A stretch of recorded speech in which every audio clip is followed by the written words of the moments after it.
ಆದ್ಯ ನ್ಯೂಸ್ಗೆ ಸ್ವಾಗತ. ಚನ್ನಗಿರಿ ತಾಲೂಕು ವಾಲ್ಮೀಕಿ ಸಮಾಜದ ವತಿಯಿಂದ ವಾಲ್ಮೀಕಿ ಜಾತ್ರೆಯ ಕುರಿತಂತೆ ಪೂರ್ವಭಾವಿ ಸಭೆಯನ್ನು ಚನ್ನಗಿರಿ ಪಟ್ಟಣದ ಮಹರ್ಷಿ ವಾಲ್ಮೀಕಿ ಸಮುದಾಯ ಭವನದಲ್ಲಿ ಹಮ್ಮಿಕೊಳ್ಳಲಾಗಿದ್ದು, ವಾಲ್ಮೀಕಿ ಗುರುಪೀಠದ ಪ್ರಸನ್ನಾನಂದಪುರಿ ಸ್ವಾಮೀಜಿಗಳು ಶನಿವಾರ ವಾಲ್ಮೀಕಿ ಸಮುದಾಯಕ್ಕೆ ಭವನಕ್ಕೆ ಆಗಮಿಸಿದರು. ಈ ಸಂದರ್ಭದಲ್ಲಿ ಚನ್ನಗಿರಿ ತಾಲೂಕು ವಾಲ್ಮೀಕಿ ಸಮಾಜದ ಅಧ್ಯಕ್ಷರಾದ ಹೊದಿಗೆರೆ ರಮೇಶ್ ಅವರಿಗೆ ಸ್ವಾಗತ ಕೋರಿದರು ಮತ್ತು ಸಮಾಜ ಬಾಂಧವರು ಹಾಜರಿದ್ದರು. ಸಭೆಯಲ್ಲಿ ವಾಲ್ಮೀಕಿ ಜಾತ್ರೆಯ ಕುರಿತು ಚರ್ಚೆಯನ್ನು ನಡೆಸಲಾಯಿತು ಮತ್ತು ಚನ್ನಗಿರಿ ತಾಲೂಕು ವಾಲ್ಮೀಕಿ ಜಾತ್ರಾ ಸಮಿತಿಯ ಅಧ್ಯಕ್ಷರನ್ನಾಗಿ ದಾಗಿನಕಟ್ಟೆ ಮಹೇಶ್ವರಪ್ಪರವರನ್ನು ಘೋಷಣೆ ಮಾಡಲಾಯಿತು. ಈ ಸಂದರ್ಭದಲ್ಲಿ ಸಮಾಜದ ಬಾಂಧವರು ಹಾಜರಿದ್ದರು. ವರದಿ ಸತೀಶ್ ಪವಾರ್, ಚನ್ನಗಿರಿಯಿಂದ. ಸ್ವಾಮೀಜಿಯವರು ಅಂದ ತಕ್ಷಣ ಬೆಳಗ್ಗೆ ಎದ್ದು ಸಂಧ್ಯಾ ವಂದನೆ ಮಾಡ್ಕೊಂಡು ಪೂಜೆ ಪುರಸ್ಕಾರ ಮಾಡಿಕೊಂಡು ಮೂಢನಂಬಿಕೆ ಬಳಿ ಜನರನ್ನು ದಬ್ಕೊಂಡು ಜಾತ್ರೆ ಕುರಿ ಜಗ್ಗಳು ಜಾತ್ರೆ ಮಾಡೋಂಥ ಜಾತ್ರೆಗಳು ಮಾಡಿಸ್ಕೊಂಡವರು ಬಹಳ ಜನ ಆಧ್ಯಾತ್ಮಿಕತೆ ಕೆಟ್ಟದ್ದಂತ ಹೇಳ್ತಾರೆ. ನಮಸ್ಕಾರ ಮೂಢನಂಬಿಕೆಗಳನ್ನ ಸ್ವೀಕಾರ ಮಾಡೋದು. ಆದರೆ ಪರಮ ಪೂಜ್ಯರು ಇವತ್ತು ಈ ಸಮುದಾಯ ಶೋಷಿತ ಸಮುದಾಯಗಳ ನೇತೃತ್ವ ವಹಿಸ್ಕೊಂಡಿದ್ದೀನಿ. ನನ್ನ ಜವಾಬ್ದಾರಿಯನ್ನು ಈ ಸಮುದಾಯವನ್ನು ಹೆಂಗೆ ಎತ್ತುಗಟ್ಟಬೇಕು, ಭಾಳ ಬುಡದಿಂದ ಬೇರು ಮಟ್ಟದಿಂದ ಈ ಸಮುದಾಯವನ್ನು ಹೆಂಗೆ ಸಂಘಟಿಸಬೇಕು ಅಂತಂದೇಳಿ ಈ ಹಿಂದೆ ಇದ್ದಂಥ ಪುಣ್ಯಾನಂದಪುರಿ ಶ್ರೀಗಳು ಹಾಕೊಂಡಂಥ ಮಾರ್ಗದರ್ಶನದಲ್ಲಿ ಈ ರಾಜ್ಯದ ಬೀದಿ ಬೀದಿ ಕೇರಿ ಕೇರಿ ಆಡು ಮುಟ್ಟಿಗೆ ಸೊಪ್ಪಿಲ್ಲ, ಪರಮ ಪೂಜ್ಯರು ನೋಡಿದ ಊರಿಲ್ಲ ಈ ತಾಲೂಕಲ್ಲಿ, ರಾಜ್ಯದಲ್ಲಿ. ಆ ರೀತಿ ತಿರುಗಿ ಈ ಸಮುದಾಯವನ್ನು ಸಂಘಟನೆ ಮಾಡಿ ಕೇವಲ 3% ಅನುಭವಿಸುತ್ತಿದ್ದೇನೆ. ಇವತ್ತು 7% ಮೀಸಲಾತಿ. 3 ಜನ ಮೆಡಿಕಲ್ ಸ್ಟೂಡೆಂಟ್ ಸೆಲೆಕ್ಟ್ ಆಗೋರು, 7 ಜನ ಸೆಲೆಕ್ಟ್ ಆಗ್ತಿದ್ದಾರೆ. 3 ಜನ ಹೋಗೋರು 7 ಜನ ಹೋಗ್ತಾರೆ. ಜೊತೆಗೆ SC ಸಮುದಾಯವನ್ನು ಕೂಡ ಜೊತೆಗೆ ಕರ್ಕೊಂಡು ಹೋದಂಥ ಧೀಮಂತ ನಾಯಕತ್ವ ಹೊಂದಿರ್ತಕ್ಕಂಥ ನಮ್ಮ ಪರಮ ಪೂಜ್ಯರು ಬರ್ತಾರೆ ಅಂದರೆ ಯಾವ ಶ್ರೀಮಠಗಳಿಗಿಂತ ದಕ್ಷ ಪುಷ್ಟವಾದಂಥ ಶ್ರೀಮಠ ಅಂತ ಇದ್ದರೆ ಈ ರಾಜ್ಯದಲ್ಲಿ ಅದು ವಾಲ್ಮೀಕಿ ಗುರುಪೀಠ. ಅದನ್ನು ನಾವು ಅರ್ಥ ಮಾಡಬೇಕು. ಶಕ್ತಿ ಯಾರು ಕೊಡಬೇಕು? ಅದಕ್ಕೆ ಈ ಸಮುದಾಯದ ಶಕ್ತಿ ಕೊಡಬೇಕು. ಗ್ರಾಮೀಣ ಮಟ್ಟದಿಂದ ಪ್ರತಿಯೊಂದು ಕುಟುಂಬದವರು ಕೂಡ ಶ್ರೀಮಠಕ್ಕೆ ಸನ್ನಡತೆಯಿಂದ ಸದ್ಭಕ್ತಿಯಿಂದ ನಡ್ಕೊಂಡ್ರೆ ಶ್ರೀಮಠಕ್ಕೆ ಇನ್ನಷ್ಟು ಶಕ್ತಿ ಬರುತ್ತೆ. ಹೋರಾಟದ ಮನೋಭಾವನೆಗಳು ಹುಡ್ತವೆ. ಈ ಸಮಾಜಕ್ಕೆ ಸಾಮಾಜಿಕ ನ್ಯಾಯ ಸಿಗಲಿಕ್ಕೆ ಅವಕಾಶ ಆಗ್ತದೆ. ನಾನು 1000 ಸರಿ ಹೇಳ್ತೀನಿ, ಸಮುದಾಯಕ್ಕೆ ಹೋರಾಟ ಅನಿವಾರ್ಯ ಮತ್ತು ನಿರಂತರ. ಯಾವುದೋ ಒಂದು ಹೋರಾಟ ಮಾಡಿದ್ವಿ, ಗೆದ್ವಿ, ಫಲಿತಾಂಶ ಸಿಕ್ತು, ಪ್ರಶ್ನೆ ಬರಲ್ಲ. ಅದು ಈ ಸಮುದಾಯಕ್ಕೆ ಏನಾದರೂ ನ್ಯಾಯ ಸಿಗಬೇಕಂದ್ರೆ ನಮಗೆ ಹೋರಾಟ ಅನಿವಾರ್ಯ. ಮತ್ತು ಅದು ಸಿಕ್ತು ಅಂತ ಮಕ್ಕೊಂಡ್ರೆ ಅದು ಕುತ್ಕೊಂಡು ಹೋಗುತ್ತೆ. ನಿರಂತರವಾಗಿದ್ದರೂ ಮಾತ್ರ, ಹೋರಾಟ ನಿರಂತರವಾಗಿದ್ದರೂ ಮಾತ್ರ ನಾವು ಸಮಾಜವನ್ನು ಕಾಣಲಿಕ್ಕೆ ಸಾಧ್ಯತೆ ಆಗ್ತದೆ. ಜಗಜ್ಯೋತಿ ಬಸವೇಶ್ವರ ಕನಸು ನನಸಾಗ್ತದೆ. ಶ್ರೀ ಮಹರ್ಷಿ ವಾಲ್ಮೀಕಿಯವರು ಪಾಳೆಗಾರರ ಆಡಳಿತಗಳು ಮತ್ತೆ ಮರುಕಳಿಸ್ತಕ್ಕಂಥ ವ್ಯವಸ್ಥೆ ಆಗ್ತದೆ. ಹಾಗಾಗಿ ನಾವು ಶ್ರೀಮಠಕ್ಕೆ ಸದ್ಭಕ್ತರಾಗಿ ನಡ್ಕೊಳ್ತಕ್ಕಂಥದ್ದು ಬಹಳ ಮುಖ್ಯ. ಅದು ನಮ್ಮ ಪ್ರಾಮಾಣಿಕ ಕರ್ತವ್ಯ ಆಗ್ತದೆ. ಏನು ಕಳ್ಕೊತೀವಿ? ಶ್ರೀಗಳು ಬರ್ತಾರೆ ಅಂತ ಒಂದು ಹೆಜ್ಜೆ ಬಂದು ಅಣ್ಣ ಇಲ್ಲಣ್ಣ, ನಾನು ನನ್ನ ಮಕ್ಕಳ ಮಗಳಿಗೆ ನೋಡ್ಬೋದು. ಏನು ಮಾಡಬೇಕು? ನಿರಂತರ ಅದು ಬದುಕು, ವೈಯಕ್ತಿಕ ಬದುಕು ನಿರಂತರ. ನಾವು ಬೇರೆ ಯಾರಾದ್ರು ಹೇಳ್ಬೋದು, ಶ್ರೀಗಳು ಹೇಳ್ಬೋದಲ್ಲ, ಬಿಡಪ್ಪ ಮಠದಾಗ ಕೂತ್ಕೊಂಡ್ರೆ ಸಾಕು, ಜನ ಸಾವಿರಾರು ಜನ ಲಕ್ಷಾಂತರ ಜನ ಬರ್ತಿರ್ತಾರೆ. ಮಠದಾಗ ಕೂತ್ಕೊಂಡ್ರೆ ಬರ್ತಾರೆ, ಕೂತ್ಕೋಬೋದು ತಾನೆ, ಅಲ್ಲಿ ಕೂತ್ಕೊಂಡು ಆದೇಶ ಮಾಡ್ಬೋದು ತಾನೆ. ಯಾಕೆ ಬರ್ತಾರೆ ಶ್ರೀಗಳು? ಬೀದಿ ಬೀದಿ ಕಿರಿಕಿರಿ ತಿರುಗಾಡ್ಕೊಂಡು ಯಾಕೆ ಬಂದಿದ್ದಾರೆ ಶ್ರೀಗಳು? ಜಾಗೃತಿ ಮೂಡಿಸ್ಬೇಕು. ಈ ಸಮುದಾಯದಲ್ಲಿ ಒಗ್ಗಟ್ಟು ಆಗಬೇಕು. ಈ ಸಮುದಾಯದ ಸಂಘಟನೆ ಪ್ರಬಲ ಆಗಬೇಕು. ಈ ಸಮುದಾಯ ಆರ್ಥಿಕವಾಗಿ ಅಭಿವೃದ್ಧಿ ಆಗಬೇಕು, ಸಾಮಾಜಿಕವಾಗಿ ಅಭಿವೃದ್ಧಿ ಆಗಬೇಕು, ಶೈಕ್ಷಣಿಕವಾಗಿ ಅಭಿವೃದ್ಧಿ ಆಗಬೇಕು. ಎಲ್ಲ ಮೇಲ್ಪಂಕ್ತಿ ಜನರೇನಿದ್ದಾರೆ ಅವ್ರ ಜೊತೆಗೆ ಎದೆ ತಟ್ಟಿ ನಿಲ್ತಕ್ಕಂಥ, ಸ್ವಾಭಿಮಾನದಿಂದ ಬದುಕ್ತಕ್ಕಂಥ ಶಕ್ತಿ ಸಮುದಾಯಕ್ಕೆ ಬರಬೇಕಂತ ಪರಮ ಪೂಜ್ಯರು ಹೋರಾಟ ಮಾಡ್ತಾರೆ. ಅವ್ರಿಗೆ ಯಾರು ಸಾಥ್ ಕೊಡಬೇಕು? ಅವ್ರ ಕಷ್ಟ ಸುಖ ಯಾರು ಕೇಳ್ತಾರೆ? ಸನ್ಯಾಸಿಯ ಬದುಕು ಸುಖತಿಗೆ ಅಲ್ಲ. ಯಾವನೋ ಒಬ್ಬ ಮೂರ್ಖ ಎಲ್ಲ ಕೂತ್ಕೊಂಡು ಮಾತಾಡ್ತಾನೆ, ಅವನಿಗೆ ನಾವು ಉತ್ತರ ಕೊಡೋಕ್ಕಾಗಲ್ಲ. ಮೂರ್ಖ ಅಂತ ನೆಗ್ಲೆಕ್ಟ್ ಮಾಡಿರ್ತೀವಿ. ಬಿಡಿ, ಅದೇ ಬೇಸಿಗೆ ಮೇಲೆ ಕಲ್ಲಾಗಬಾರ್ದು ಅಂತ ಕೆಲವರು ನೆಗ್ಲೆಕ್ಟ್ ಮಾಡಿರ್ತೀವಿ. ಆದರೆ ಎಷ್ಟು ದಿನ ಬಿಡ್ತಿದ್ವಿ? ಸಮಾಜ ಉತ್ತರ ಕೊಡಬೇಕಲ್ವ? ನಮ್ಮ ತಂದೆಗೆ ಯಾರಾದ್ರೂ ಮಾತಾಡಿದ್ರೆ ಸುಮ್ಮನೆ ಇರ್ತೀವ ನಾವು? ಇಷ್ಟೆಲ್ಲ ಹೋರಾಟಗಳ ನಡುವೆ ಒಂದು ಕೋಟಿ ಜನ ಒಂದು ಕಡೆ ನಿಂತಿರ್ತಾರೆ. ಅವ್ನು ಯಾವನೋ ಒಬ್ಬ ಆ ಕಡೆಯಿಂದ ಇಲ್ಲ ಒಂದು ಸಗಣಿ ತಗೊಂಡು ಎಸ್ತಾನೆ. ಏನದು?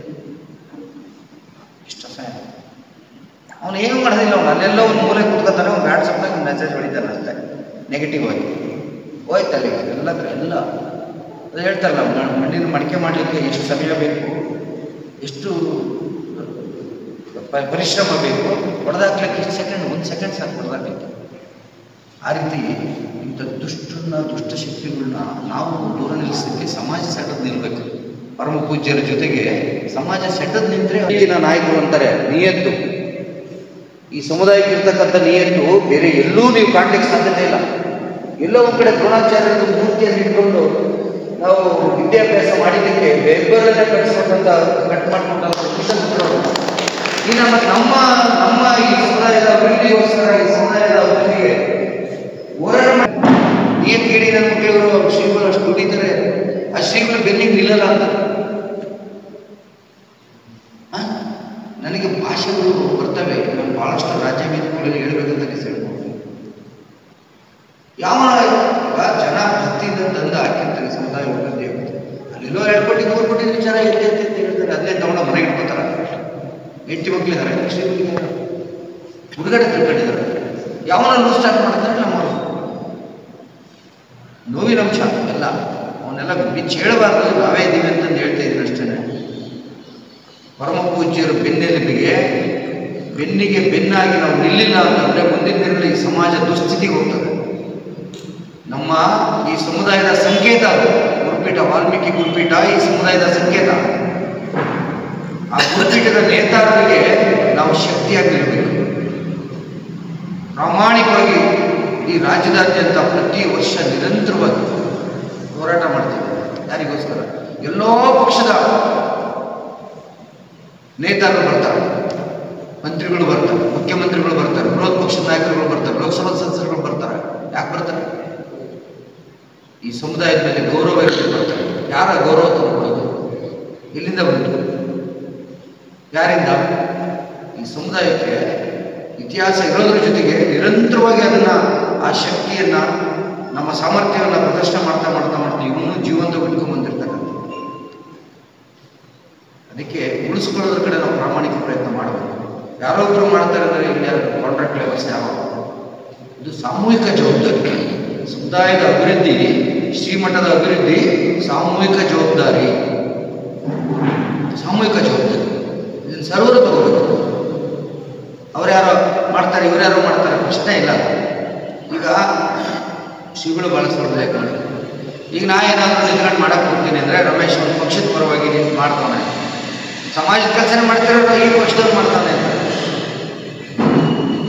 ಈಗ ಕುಮಾರಣ್ಣ ನಿಂತು ಮಾಡ್ತಾನೆ ಅಂದರೆ ಅವ್ನು BJP ನಿಂತು ಮಾಡ್ತಾನೆ, ಜ್ಞಾನೇಶ್ ಅಣ್ಣ ನಿಂತು ಮಾಡ್ತಾನೆ ಅಂದರೆ BJPಯಿಂದ ನಿಂತು ಮಾಡ್ತಾನೆ ಅಂತ. ಆದರೆ ಶ್ರೀಗಳು ನಿಂತು ಮಾಡಿದ್ರೆ ಏನಂತಾರೆ? ಸಮಾಜದ ಕೆಲಸ ಅಂತ. ಅದು ಇದಾರ ಪಕ್ಷಾತೀತವಾಗಿ ಸಮಾಜದ ಒಂದು ಸಂಘಟನೆಯನ್ನು ಪ್ರತಿ ವರ್ಷ ಪ್ರದರ್ಶನ ಮಾಡಿ ಜಾಗೃತಿಯನ್ನು ಮೂಡಿಸಿ ಒಂದಿಷ್ಟು ಜನ ಬಂದಂಥ ತಾಯಂದಿರುಗಳು, ಮಕ್ಕಳು ಮರಿಗಳಿಗೆ ಈ ಸಮುದಾಯದ ಬಗ್ಗೆ ಇತಿಹಾಸ ಗೊತ್ತಿರಲ್ಲ ಭಾಳಷ್ಟು ಜನಕ್ಕೆ. ಎಷ್ಟೋ ಜನಕ್ಕೆ ಈ ನಾಯಕ ಸಂಸ್ಕೃತಿ, ಬೇಡ ಸಂಸ್ಕೃತಿ, ಪಾಳೆಗಾರಿಕೆ ಸಂಸ್ಕೃತಿ, ಮಹರ್ಷಿ ವಾಲ್ಮೀಕಿ ಅವರ ಸಂಸ್ಕೃತಿ ಯಾವಾಗಿಂದ ಬಂತು ಅಂತ ಎಷ್ಟು ಜನಕ್ಕೆ ಗೊತ್ತು? ಕೈ ಎತ್ತಿ. ಎಷ್ಟು ಜನಕ್ಕೆ ಗೊತ್ತು? ಎಷ್ಟು ಜನ ಓದಿದ್ರಿ? ನಾನು ಹೇಳ್ತೀನಿ, 75% ರಾಮಾಯಣ ಓದಿಲ್ಲ ನಮ್ಮ ಸಮುದಾಯದ.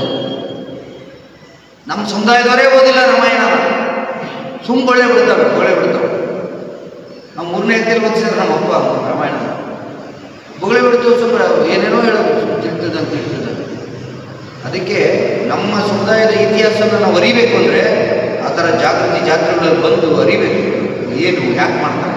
ಮಹರ್ಷಿ ವಾಲ್ಮೀಕಿ ಅವರು ಅಂದರೆ 77 ಬಾಳೆಪಟ್ಟಿನ ಸರ್ದಾರರು ಯಾರು? ಹೆಂಗೆ ಬದುಕಿದ್ರು ಹಿರಿಕರು? ನಾವೆಂಗೆ ಬದುಕ್ತಾ ಇದ್ದೀವಿ? ಈ ರೂರಲ್ ಭಾಷೆ ಹೇಳ್ಬೇಕಂದ್ರೆ ನಮ್ಮ ಹಿರಿಕರು ಯೋಗ್ಯತೆಯನ್ನು ನಮ್ಮ ಯೋಗ್ಯತೆಯನ್ನು ನೋಡ್ಕೋಬೇಕು. ಇದು ವ್ಯಾಲ್ಯೂಷನ್ ಅದು ಒಂದಿನ ನನ್ನ ಲೆಕ್ಕದ ಪ್ರಕಾರ ಅದು ಮೌಲ್ಯಮಾಪನ ಆವತ್ತಿನ ದಿನ ಬರಬೇಕಲ್ಲಿ. ಶ್ರೀಮಠ ನೋಡಬೇಕು. ಅಲ್ಲಿ ಬಂದರೆ ನಿಮ್ಗೆ ಹೇಳ್ತೀನಿ, ಕಾಂಪೌಂಡ್ ಒಳಗೆ ಎಂಟ್ರಿ ಆಗ್ತಿದ್ದಂಗೆ ಪ್ರಶಾಂತ ಅನ್ನಿಸ್ತದೆ. ಇಷ್ಟೆಲ್ಲ ಸ್ವತಂತ್ರ ಸಿಕ್ಕು 70 ವರ್ಷ ಆಗಿ ಬೇರೆ ಬೇರೆ ರೀತಿ ಪ್ರಾಂತವಾರ, ಜಿಲ್ಲಾವಾರ ಎಲ್ಲ ರೀತಿ ವಿಂಗಡಣೆ ಆದರೂ ಕೂಡ ನಮ್ಮ ಸ್ಥಾನಮಾನಗಳು ಒಂದು ಮನೆ ನಿಗದಿ ಆಗಿಬಿಡ್ತಾವೆ. ಯಾವ್ಯಾವ ಜಿಲ್ಲೆಯಲ್ಲಿ ಯಾರ್ಯಾರು, ಯಾವ್ಯಾವ ಸಮಾಜದವರು ಯಾವ್ಯಾವ ಜಾತಿಗೆ ಮೀಸಲಾಗಿರುತ್ತೆ.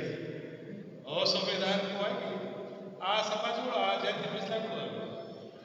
ಅದೃಷ್ಟ ನಮ್ಮ ಸಂವಿಧಾನ ಬಾಬಾ ಸಾಹೇಬ್ ಅಂಬೇಡ್ಕರ್ ಬರೆದು ಅದ್ರ ಹೋರಾಟ ಇಲ್ಲ, ಮೀಸಲಾತಿ, ರಾಜಕೀಯ ಮೀಸಲಾತಿ ಬಂದ ಮೇಲೆ ಅದು ಒತ್ತಾಯ 15 ಸಾಲ ಬಿಟ್ಟರೆ ಹೆಚ್ಚು ಕಡಿಮೆ ಜನರು ಯಾರು ಬೇಕು ಅಂತೇಳಿ ನಾವು ನಿರ್ಣಯ ಮಾಡಲಿಲ್ಲ ಅಂದ್ರೆ ಜನ ನಿರ್ಣಯ ಮಾಡಿದ್ರೆ ಮಠಾಧೀಶ ನಿರ್ಣಯ ಮಾಡ್ಕೊಂಡು ಒಡಮೆ ಬೆಳ್ಕೊಂಡು